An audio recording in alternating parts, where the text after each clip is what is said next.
me because she runs some tests, because she just said I just looked a little peaked. And so when she ran the test, she came back and she said she gave me some options. My options were that I could go home and eat dinner and call James and tell him that we were going to be admitting me to the hospital, or I could just stay there and let her admit me right then and there, and I could just eat dinner at the hospital. That was a hell to the no. Y'all, food was very important to me when I was pregnant, and when I tell y'all, like, I was that type of pregnant woman, I could tell you all the preservatives, all the ingredients. I probably could break down the vitamins for you too. That's how good food was to me, okay?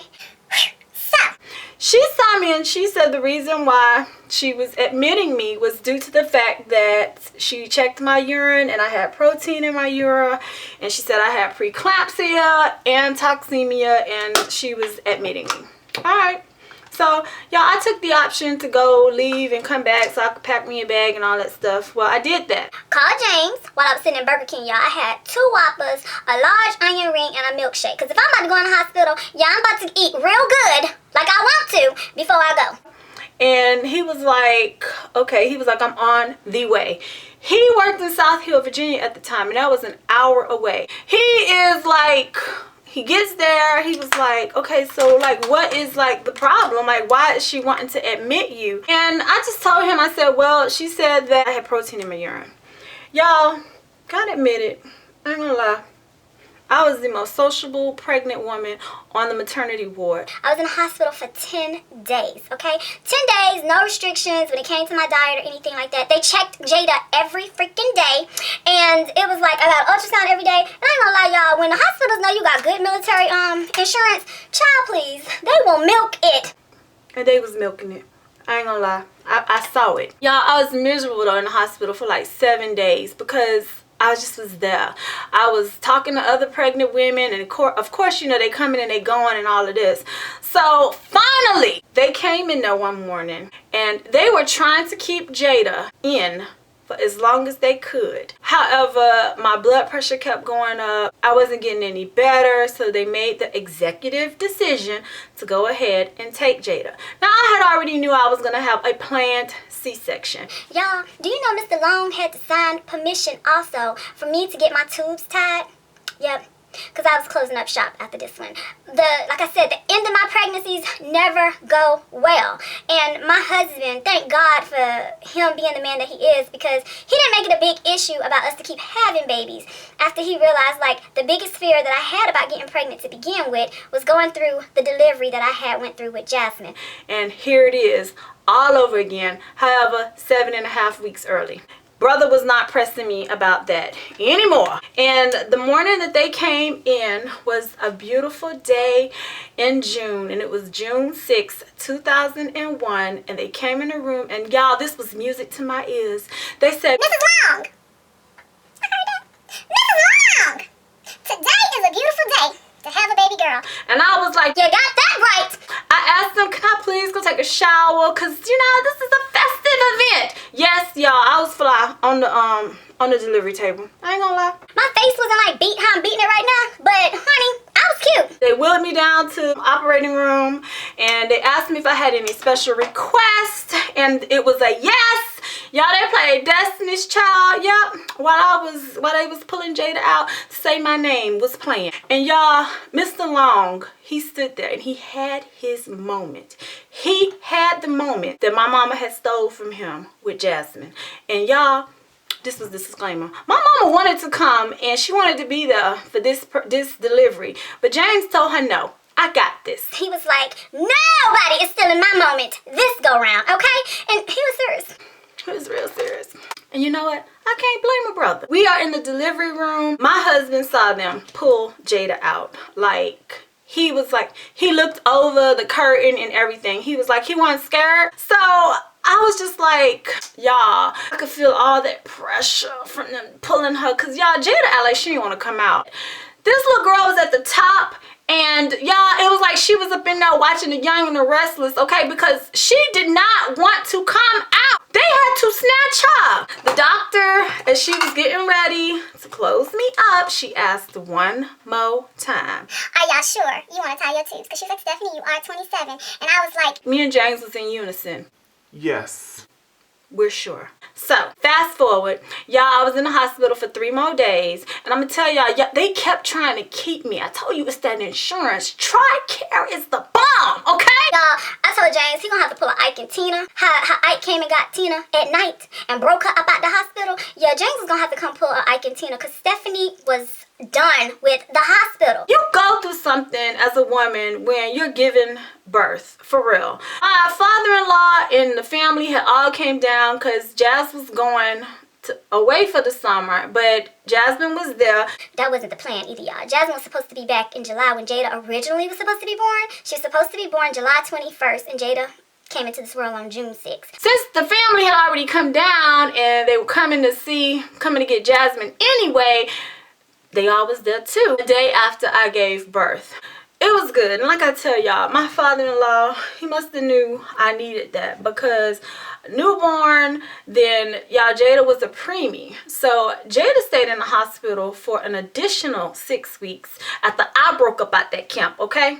And it just got to the point like I had to just get about it with them and tell them the laying up and resting I can do at home in the comfort of my own home. Y'all say I don't have a fever anymore. There's like nothing for me to be like in here for because I ain't having no complications. Like y'all are concerned with my child, and yes, I wanted to be there with my child, but not in that capacity. Nah. Stephanie was ready to go home. But my father-in-law kept cracking jokes about my booty, y'all, and he kept talking about it looked like 2 basketballs.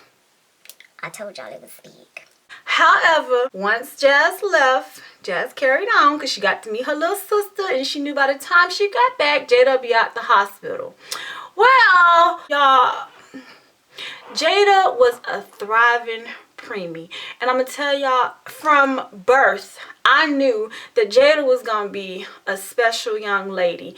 And she was, they always say little black baby girls do exceptionally well when they're preemies. They're not lying. Jada was the loudest one, y'all, in the NICU. Do you hear me? And the prettiest baby that you have ever laid eyes on. Insert a clip so y'all can see how pretty my baby is, okay?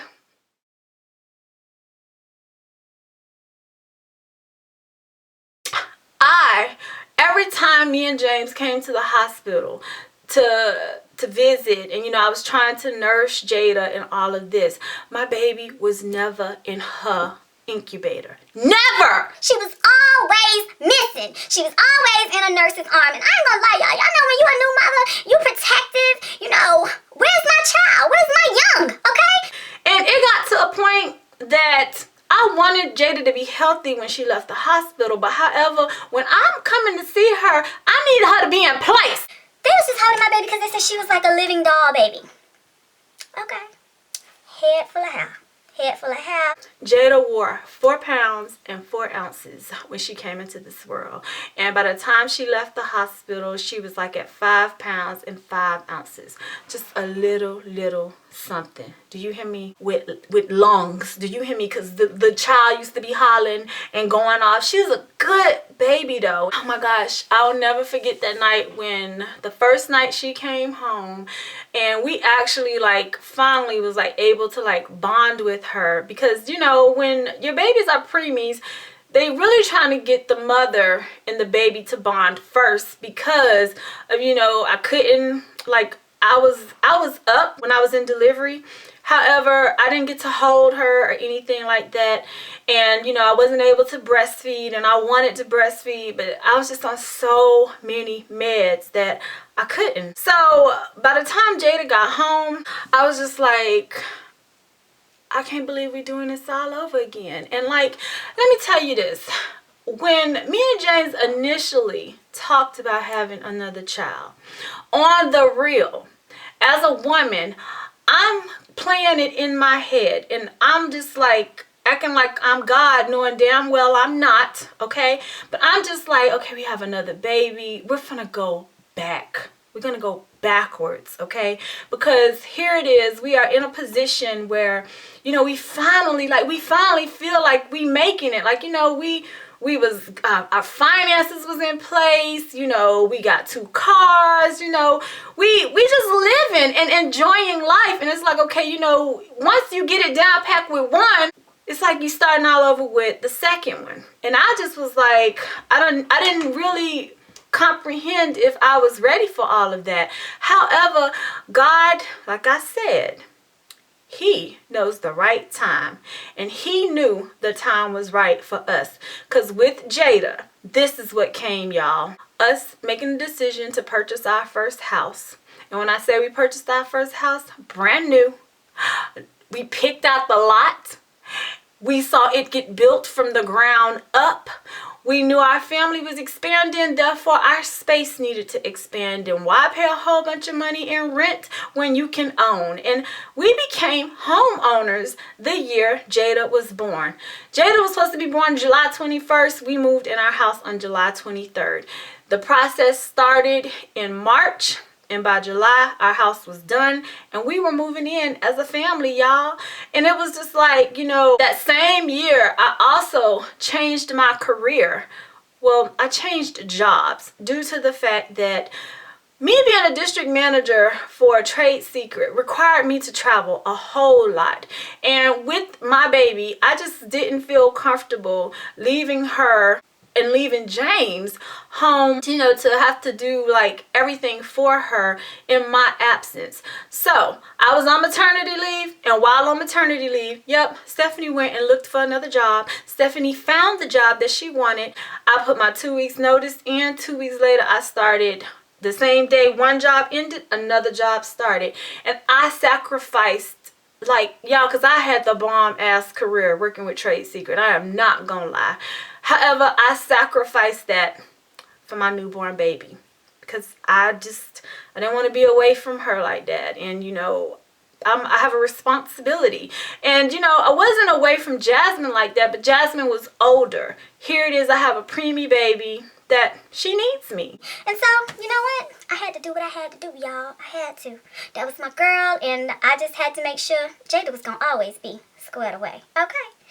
Alright, y'all, so to finish it off, just here to say that my story time with Jada, I have to say, Jada reminds me a lot of myself just due to the fact that she is just a natural born leader. Never afraid, she ain't shy by a long shot, okay? And that's probably a skill that she developed a lot sooner than I did. However, Jada has always been a leader. Do you hear me? She was running things in the NICU. She was commanding attention in the NICU. She was always that little girl in daycare that she wanted to be the line leader every day. She didn't want to share. She always wanted to be the teacher's helper. She just has always been a leader by nature. And I'm gonna tell y'all, she's also always been social. Always, okay? I ain't gonna be surprised if Jada does not end up in some type of career where she is public speaking and she is talking and she is able to just tell it like a TI is. Because you know what? That's her. And I love that about Jada. It can be aggravating, though, as her parent.